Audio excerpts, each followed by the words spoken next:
Whew, and welcome to a very brisk day in Mankato, Minnesota. Temperature, see your breath. It's a beautiful day.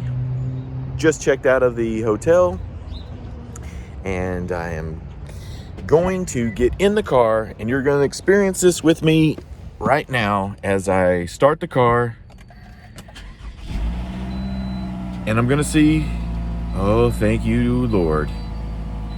We pulled into town last night, and we stopped at the hotel. We got back in to eat, and the tire pressure gauge was on.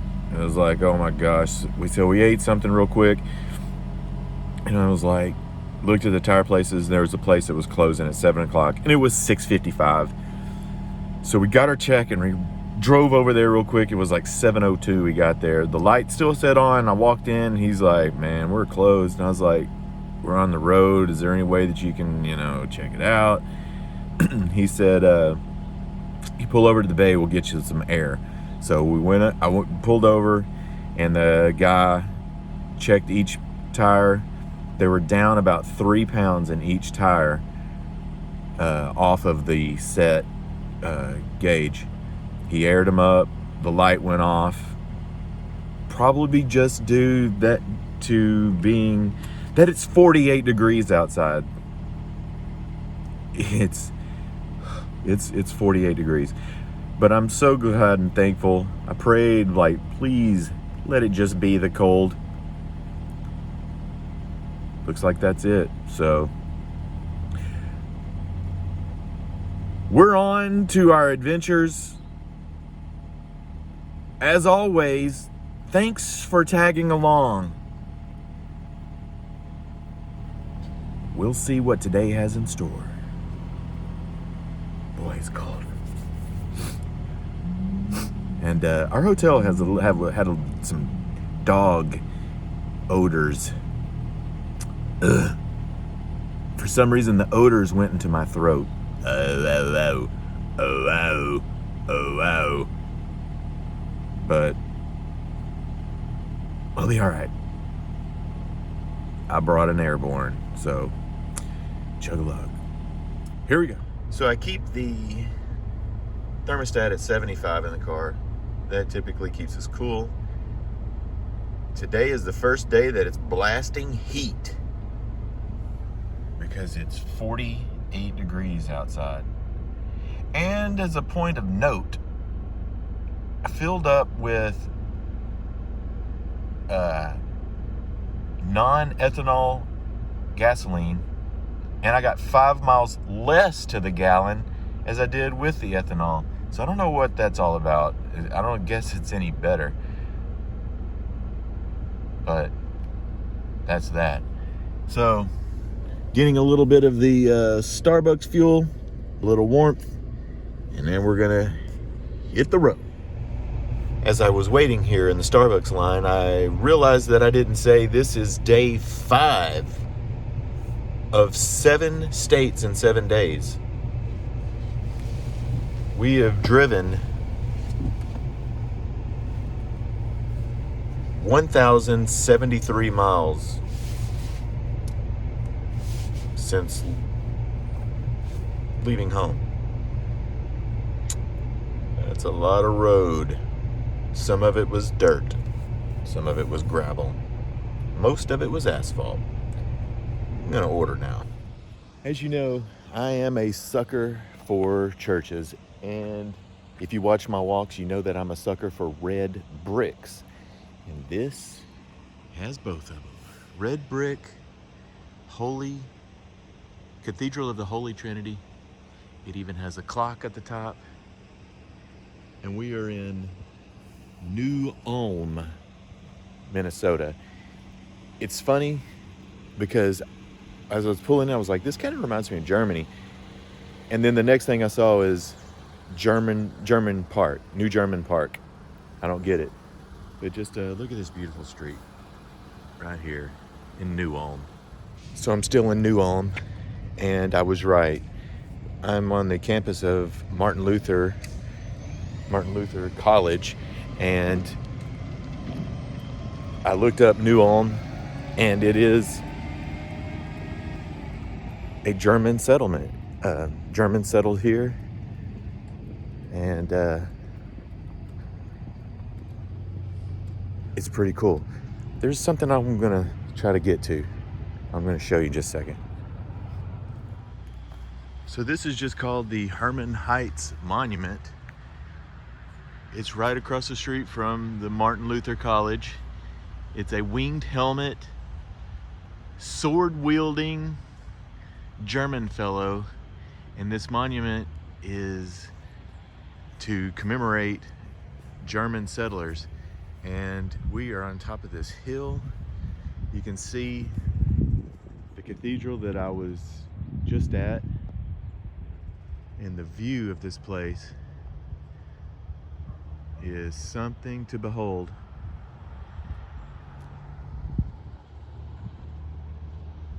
(1888) is when this was founded here.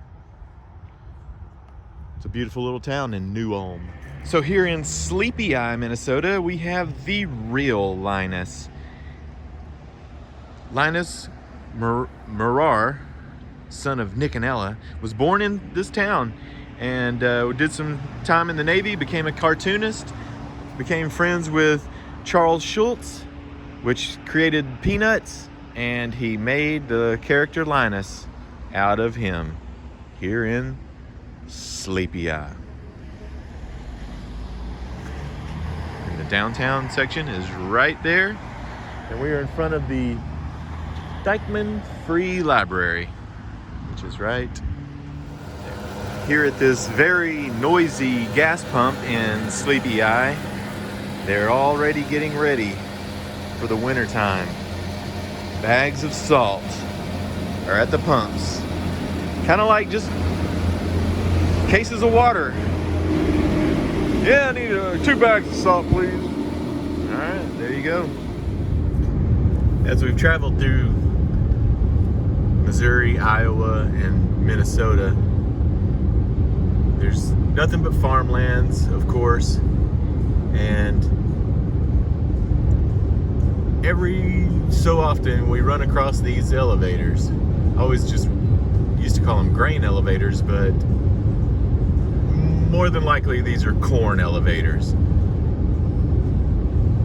And this is a very unique looking operation here. You got these little domes.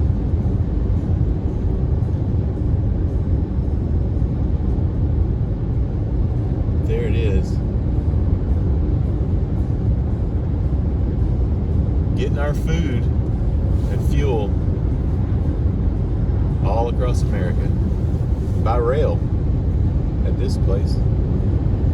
So we're in the town of Lamberton, Minnesota, and there is the cooperative grain elevator on the main street, and we are going to head into the antique store, Klugels.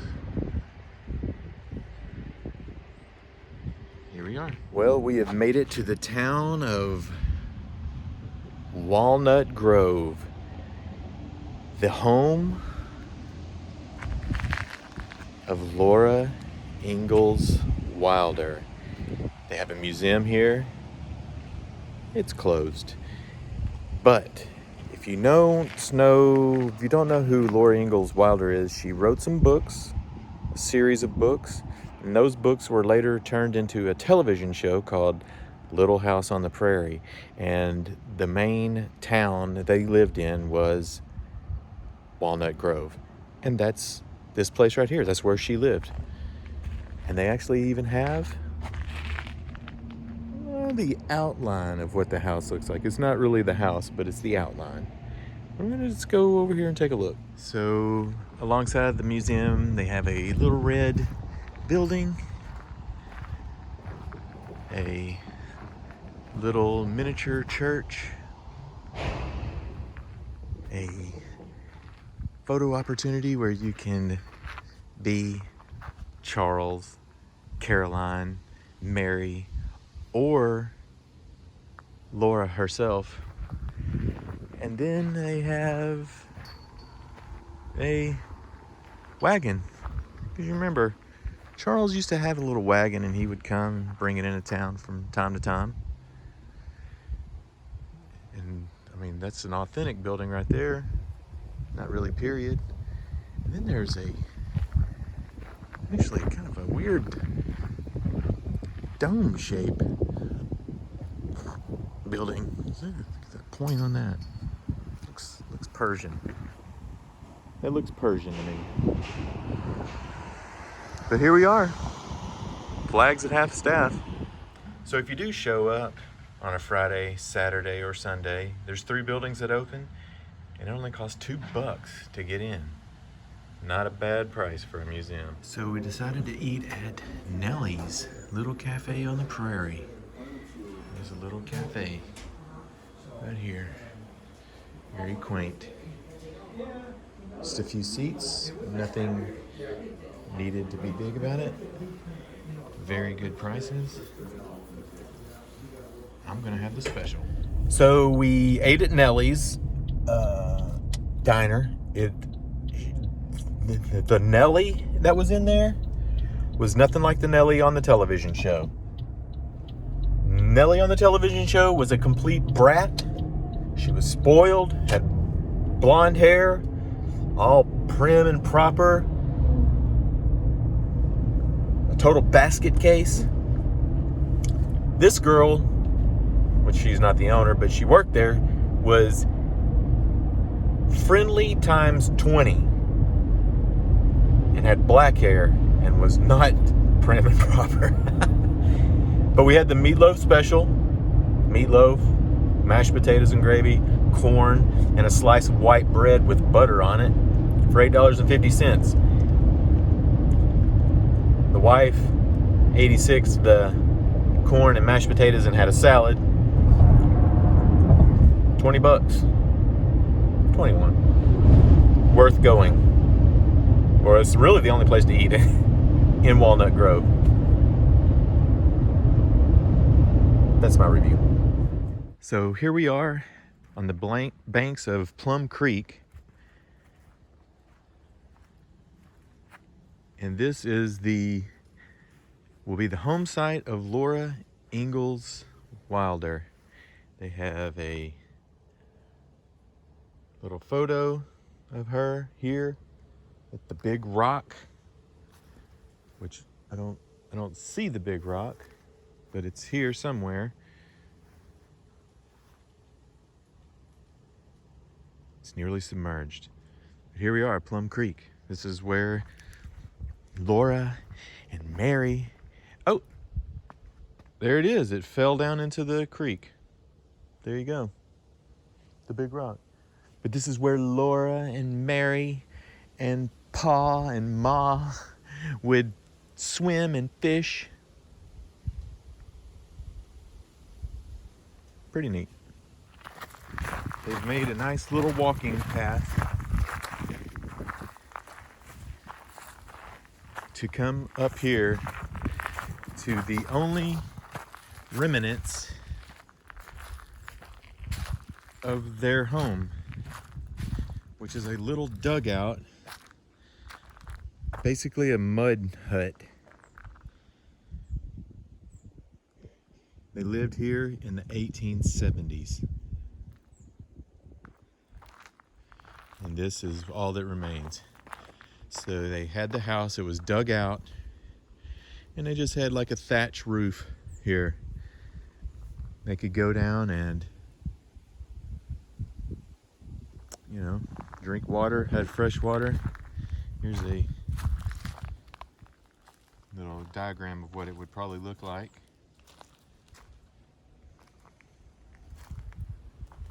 And that's the way they lived back in those days.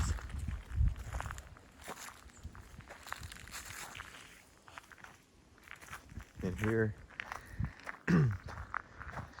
is a field of wildflowers. As you remember, during the opening sequence of Little House on the Prairie, They were gallivanting down the hill. Mary and Laura.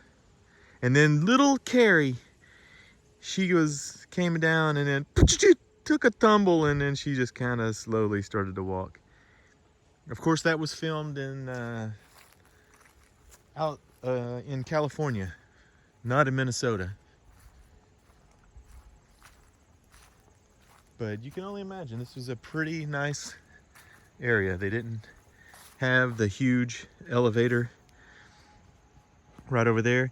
And that is, as a perspective, that's Walnut Valley right there. We were there. We're only about 1.5 miles from town.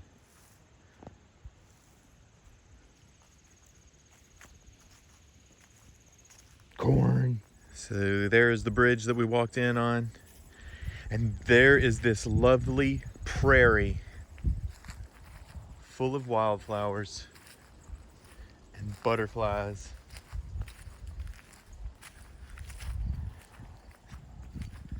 So nostalgic. Makes me want to go turn into Hallmark Channel and watch some Little House. Of course, Pa didn't farm corn on the large scale as this. I see you there, Cobb. Mary, Laura, wait up for me.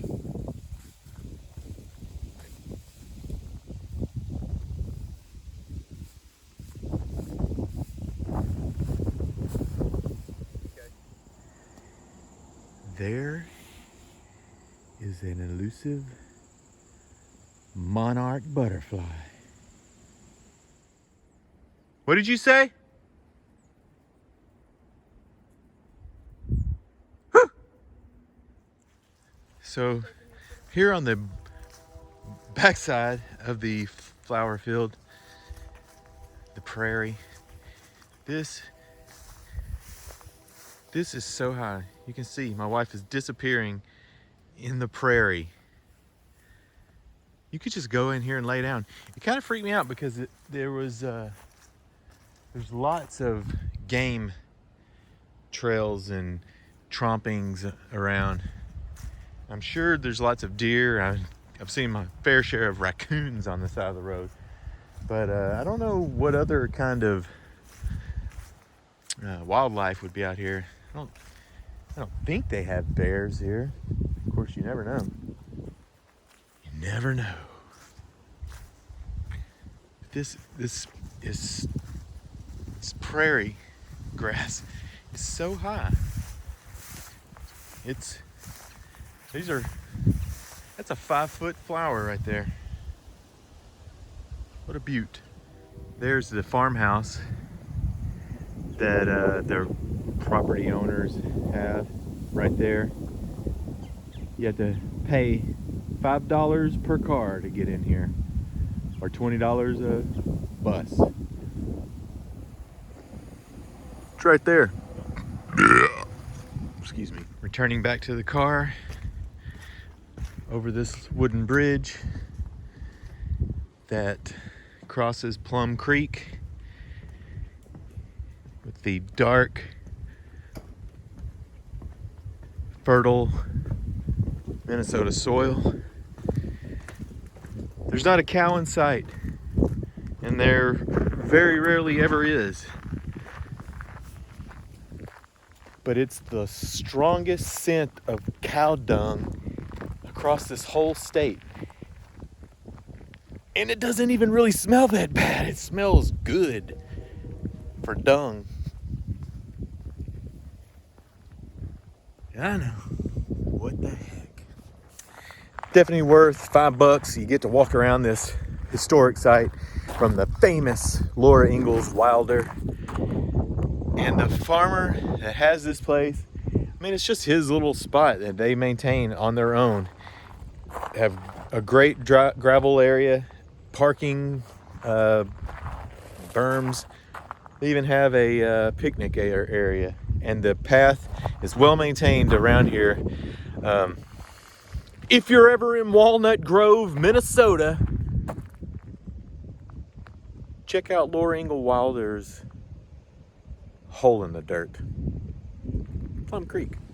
And welcome from South Dakota. We have made it out of Minnesota and are now in South Dakota at Devil's Gulch, home of beauty, mystery, and legend. We'll be exploring the legend here in just a second.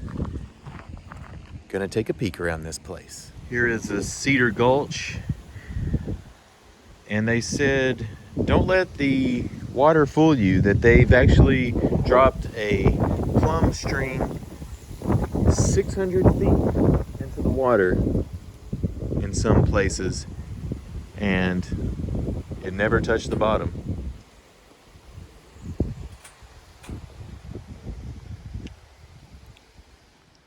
We're here at Towering Rock.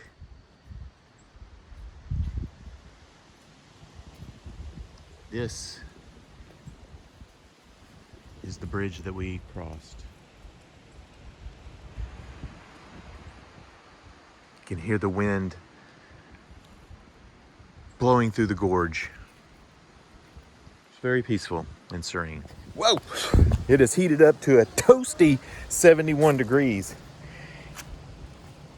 And we are walking on a trail. This is the top of the Towering Rock bluff. We were just down there. That's where we were. Sorry about the hands. Onward. So as legend has it, Jesse James had robbed a bank in Northfield, Minnesota, and was being chased by the sheriff and him and his gang. And Jesse James was riding up here, and he sped his horse up and made this jump from here to here and was able to get away. And that'd have been a heck of a jump. If it's folklore, legend, or truth, who knows? But that is what this is. Jesse James getaway. And for the record, if you're counting, we have entered another state, South Dakota. So we've been to Arkansas, Missouri, Iowa, Minnesota, South Dakota. That's 5. We will be going back to Arkansas. I'm not going to count that as an 8th state. It's the first state, number 1. So, pretty soon, we have 2 more places, 2 more states, more places, 2 states. I did not bring my walking shoes with me, but this is a very nice trail. So if you're in, forgot where we were, Devil's Gulch State Park, come visit. Got some awesome trails. Could this be an old Jesse James hat? Probably not. Probably not. I'm not gonna lie, this is almost kind of a freak out. Holy mackerel. We're about 30 feet up. I guess this is where it could be deep and you wouldn't know it. But we are at Devil's Falls. They don't look major, but I bet when the water is roaring, it is major. Pretty neat. Here I am standing atop Devil's Falls, and I almost fell myself. Just check out that gorge. It's so cool. There's the water cutting through, and the water rippling down. You can only imagine it just pouring down here in a flooded time, but it's not right now. Well, we've made it to a very blustery Sioux Falls, South Dakota.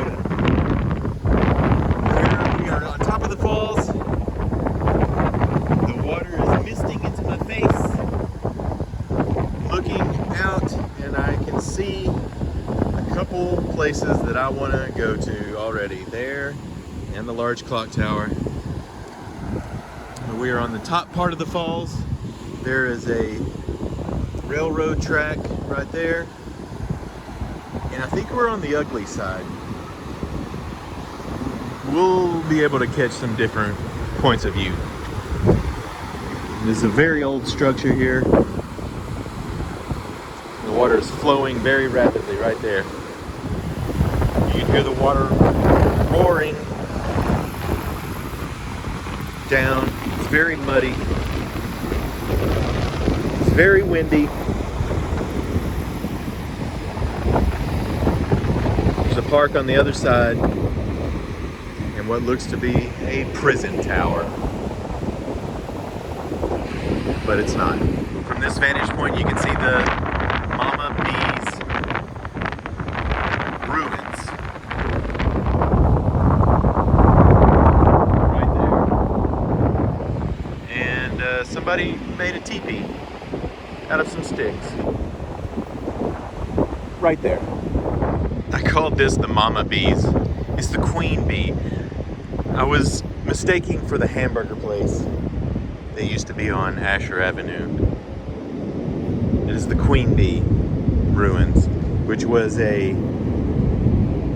water turbine system that was used in the late 1800s on the Big Sioux River. That is where Sioux Falls gets its name, the Big Sioux River.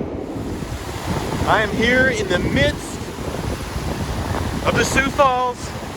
As you can see, it is roaring upon me.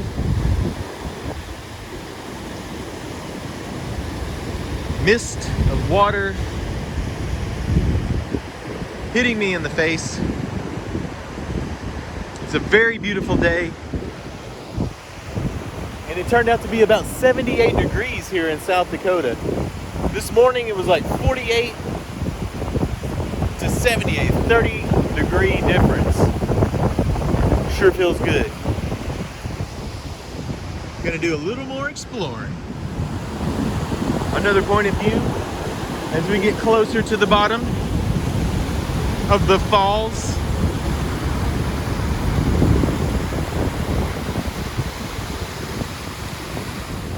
Here's up close of the Queen Bee Mill. They call it the ruins now because basically there's nothing to it other than the bricks. You know what mills do? They grind.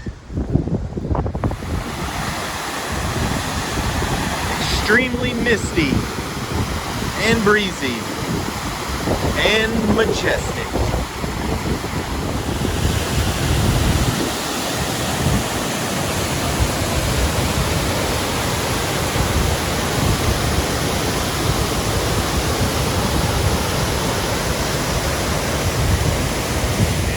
Bottom as it gradually makes its way up. I can only imagine if the water was flooding and it was all over the place, which I'm sure it happens from time to time. That would be pretty cool to see.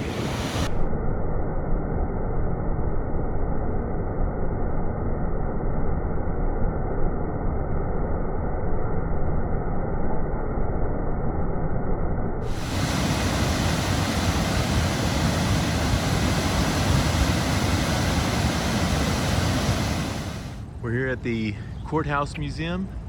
There's the clock tower that I had mentioned earlier. We're gonna go see if they'll let us in this sucker. So this is the Minnehaha County building. I guess it's the same Minnehaha that was in Minnesota. Minnehaha Park. So they did let us in, and here is a classic car, a Flyer. Here's an old radiator. We're gonna make our way through. No charge to get in, a free museum, but they do take donations, $5 suggested, so we'll hit that up. Some vintage toys from back in the day. And the creepiest clown alive. Nothing like good old metal toys. They would last forever. Made in America. Go shoot your eye out, kid. The original G.I. Joe. They were a lot larger than they were eventually to become. Now on to my childhood. The Atari and Nintendo. I remember the Snoopy snow cones, but they never really turned out that great. Listened to many records. I had story records that I played on my Fisher-Price record player. Nothing like a cool Hot Wheels track. I always preferred Crisscross Crash. There's what G.I. Joe became, the size and the action figure. And then here is the He-Man series with the full action Ram Man, Man-at-Arms, Tila, Orko, all sitting and lounging around in the castle of Grayskull. And then we have the Star Wars toys. And the Tauntaun, Lando, Millennium Falcon. Traveling up to the second floor via the stairway. Mighty grand room with pine floors, great acoustics.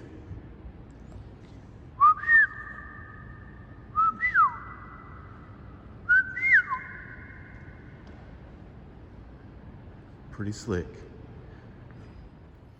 They have some hammered out aluminum vessels and serving utensils and dishes.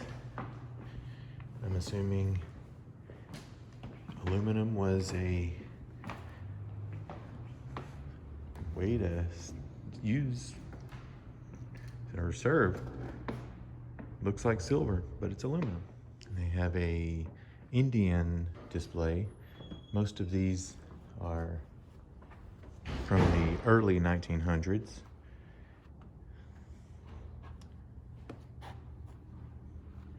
Not replicas, because there were Indians still living out here in the Dakotas making utensils. What did I call them?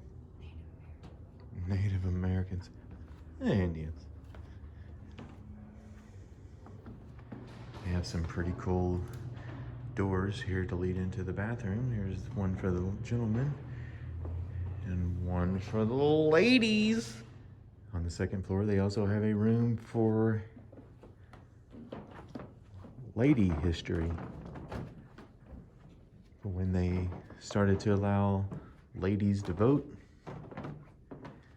and, drive cars, get out of the house. Look at these fine young broads.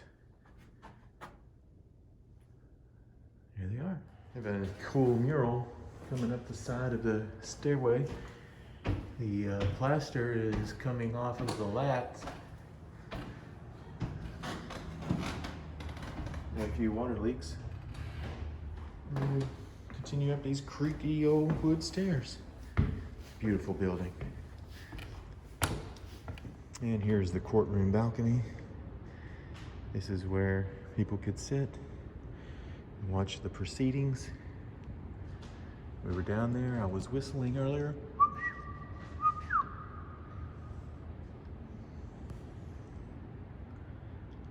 Nice ornate benches. I love these wood floors. Municipal band equipment.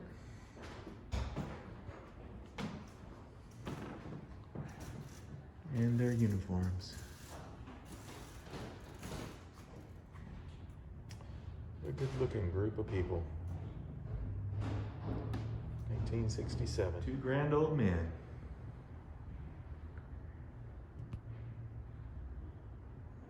There he is.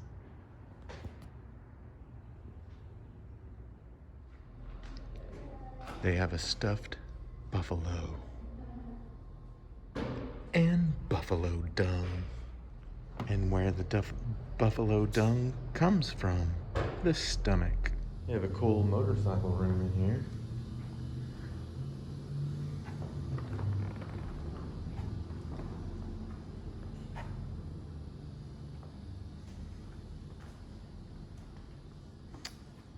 Make that 2 motorcycle rooms.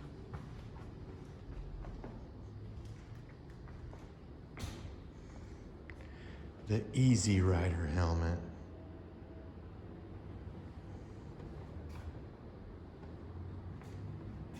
Nice. Here I am suckering out for a church again, but I had to come in up here and see it. St. Joseph's Cathedral up here on top of the hill. One thing I wish that American churches would do is open the church doors, let people in the church.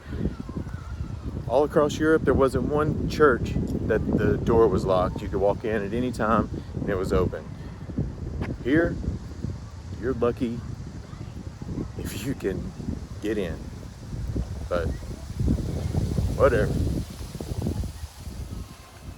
It's got a great view up here. Yeah, it's overlooking the city and the courthouse from which we just came. Well, we're kind of sitting still on the freeway, and we are in a corn husk, not tornado, but there's so many corn husks flying across the street and in the air. You can see them there, coming from the field next to us. It was pretty windy today, very blustery. Whew, well, we made it to Sioux City, Iowa, and I am beat. We ate a pizza, cauliflower crust pizza with our choice of toppings, and I'm here at the Sergeant Floyd Monument. It's an obelisk. And I don't know what this guy did to deserve a big penis out of the top of a hill, but he has one.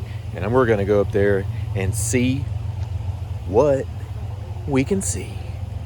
I'm a little crazy. Dun, dun, dun, dun, dun, dun. My wife says this looks like a big bird. So this is what the monument is overlooking. The Missouri River. You know, Lewis and Clark actually floated up this thing right here. Of course you know that. You're a history buff. Quite a sight. So, off in the distance, that is downtown Sioux City. And over there, that's Nebraska. We're going there tomorrow.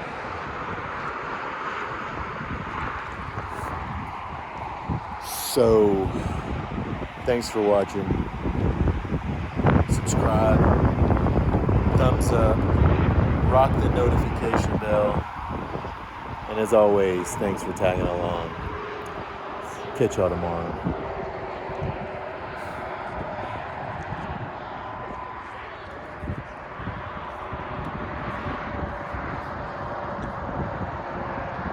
It's in a few stars.